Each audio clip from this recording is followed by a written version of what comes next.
போகும்போது சொன்னாங்க, முஆத் திரும்பி வரும்போது நான் இருக்க மாட்டேன்,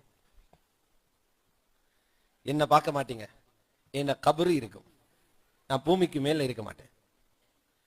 நீங்க 3 விஷயங்களை பேணிக்கோங்க. முஆத், வெளிநாட்டுக்கு போறீங்க, ஒரு முஃப்தியை ஆலிமை அழகாக புத்தி சொல்லி ரசூலுல்லாஹி ஸல்லல்லாஹு அலைஹி வஸல்லம் பேசுறாங்க. சொன்னாங்க, அல்லாஹ்வை பயந்து நடவும், எங்க இருந்தாலும் அல்லாஹ் பார்க்கிறான் என்ற தக்வாவோட வாழுங்க. ஆலிம் என்கிறதுக்காக ஷைத்தான் விட்டுட மாட்டான், உங்களையும் பாவத்துல தள்ள பார்ப்பான். அல்லாஹ் பார்க்கிறான்னு தெரியும். இத்தகில்லாஹ ஹைசுமா குன்த்.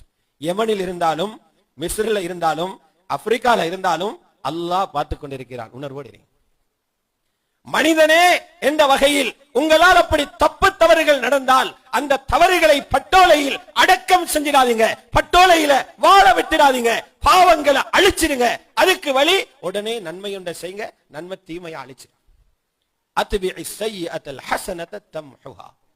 இப்ப ரப்போட உங்களோட உறவு நல்லா இருக்கும். பாவம் செய்யாதீங்க, நடந்துச்சா நன்மையை செய்து பாவத்தை அழிச்சிருங்க, ரப்போட உறவு நல்லா இருக்கும். இரண்டாவது சொன்னாங்க, ஆலிம் என்று சொல்லி தனி வழியில் பயணிக்காதீங்க.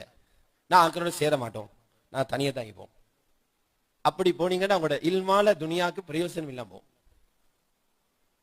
உங்களோட உங்களை அடக்கிறதோட கபருக்குள்ள போயிடும். அதனால சொன்னாங்க, தனி வழியில போகாதீங்க, மக்களோட சேராம புலங்காம அப்படி போகாதீங்க.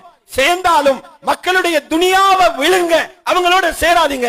உங்களோட அஹ்லாக்க காட்டி குணத்தோட மக்களோட பழகுங்க, அப்பதான் உங்களோட இல்மால மக்கள் பயனடைவாங்க.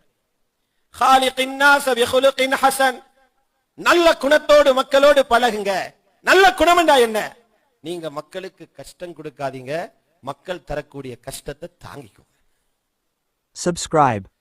அழகான புத்திமதியை நபி அலைஹிஸ்ஸலாத்து வஸ்ஸலாம் சொன்னார்.